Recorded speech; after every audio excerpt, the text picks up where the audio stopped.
வணக்கம். உலகெங்கும் நடக்கும் குற்றச்செய்திகளை உடனுக்குடன் தெரிந்து கொள்ள எமது கிரைம் டெஸ்க் நியூஸ் சேனலை மறக்காமல் சப்ஸ்கிரைப் செய்யவும். பிரிட்டனில் தற்போது அகதிகள் மற்றும் புகலிடக் கோரிக்கையாளர்கள் அசைலம் சீக்கர்ஸ் தொடர்பான விவகாரம் பெரும் கொந்தளிப்பை ஏற்படுத்தியுள்ளது.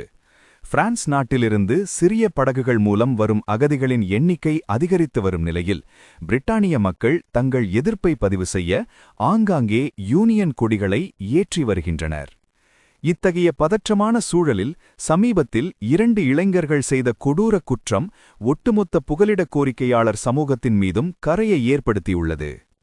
ஆப்கானிஸ்தான் நாட்டை சேர்ந்த ஜன் ஜஹான்செப் 17 வயதும் இஸ்ரால் நியாசெல் 17 வயதும் ஆகிய 2 இளைஞர்களும் லீமிங்டன் ஸ்பா பகுதியில் 15 வயது சிறுமி ஒருவரை பின்தொடர்ந்து சென்று அவரை பாலியல் வன்கொடுமைக்கு உள்ளாக்கியுள்ளனர். பாதிக்கப்பட்ட சிறுமி காட்டிய துணிச்சலால் காவல்துறையினர் சிசிடிவி மற்றும் புகைப்பட ஆதாரங்களைக் கொண்டு இருவரையும் விரைவாக கைது செய்தனர். வார்விக் கிரவுன் கோர்ட்டில் நடந்த விசாரணையில் ஜகான்செப்பிற்கு 10 ஆண்டுகளும் 8 மாதங்களும், நியாசலுக்கு 9 ஆண்டுகளும் 10 மாதங்களும் சிறை தண்டனை விதிக்கப்பட்டது. மேலும் தண்டனை முடிந்ததுமே இவர்களை நாடு கடத்தவும் நீதிபதி பரிந்துரைத்துள்ளார்.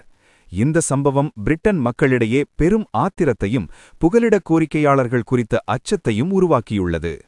அகதிகளாக வந்து சில மாதங்களிலேயே இத்தகைய கொடூர குற்றங்களில் ஈடுபடுவது பாதுகாப்பற்ற உணர்வைத் தருவதாக மக்கள் சமூக வலைத்தளங்களில் கொந்தளித்து வருகின்றனர்.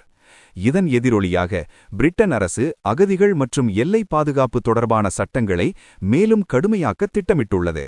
ஜனவரி 2026 முதல் புது சட்டத்திட்டங்கள் அமுலுக்கு வர உள்ளதாக கூறப்படும் நிலையில் அகதிகளை இது கடுமையாக பாதிக்கும் என்று கூறப்படுகிறது.